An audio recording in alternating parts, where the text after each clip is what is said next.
मी सध्या परभणी जिल्ह्यातील यशवाडी या ठिकाणावरती ज्या ठिकाणी काल मंदिराचा भाग कोसळून दुर्घटना घडली होती। आपण बघत असाल की हा संपूर्ण जो मलबा आहे तो आता या ठिकाणावरनं हलवण्यात आलेला आहे, बाजूला करण्यात आलेला आहे। या मलब्याखाली एकूण 27 जण जे आहेत ते जखमी होते, त्यापैकी 5 जणांचा दुर्दैवी मृत्यू झालेला आहे।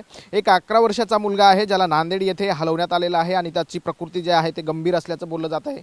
आता या संदर्भात जे आहे ते या ठिकाणच्या पालकमंत्री मेघना बोर्डीकर यांनी प्रांत अधिकाऱ्यांमार्फत या सगळ्या घटनेची चौकशी करून दोषींवर कारवाई करण्याचं आश्वासन दिलं आहे। मात्र अजूनही जी समिती आहे ती समिती स्थापित झाली नाही आहे। दुसरीकडे जिल्हाधिकाऱ्यांमार्फत सांगण्यात आलेलं आहे की या संपूर्ण जे बांधकाम आहे त्या बांधकामाचं ऑडिट चेक केलं जाणार आहे, कारण 6 वर्षापासून हे सगळं बांधकाम सुरू होतं आणि बांधकाम जे आहे ते निकृष्ट दर्जाचा असल्याचं देखील काल मेघना बोर्डीकर असतील, राजेश विटीकर असतील यांनी सांगितलं होतं। आपण बघत असाल की हा संपूर्ण मंदिराचा परिसर आहे आणि हा मंदिराचा गर्भगृह आहे आणि या ठिकाणी जे सभामंडपाचं काम सुरू होतं, सभामंडपाच्या कामाच्या वेळी जे आहे ते दुपारी काल हे संपूर्ण भाग कोसळला आणि या घटनेमध्ये 5 जणांना आपला जीव गमवावा लागलेला आहे।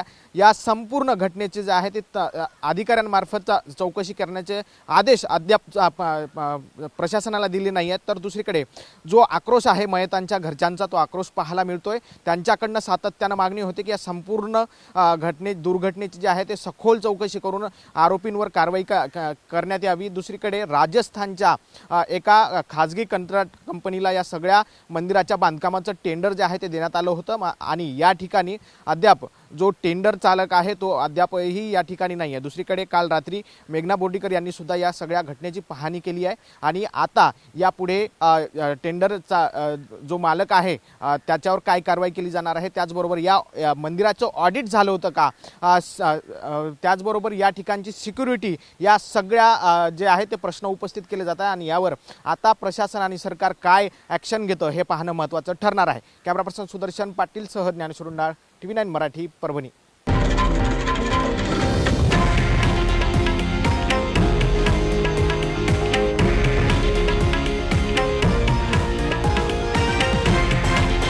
हे आहे देशातील नंबर 1 न्यूज नेटवर्क आणि आपण पाहत आहात TV9 मराठी, एकमेव।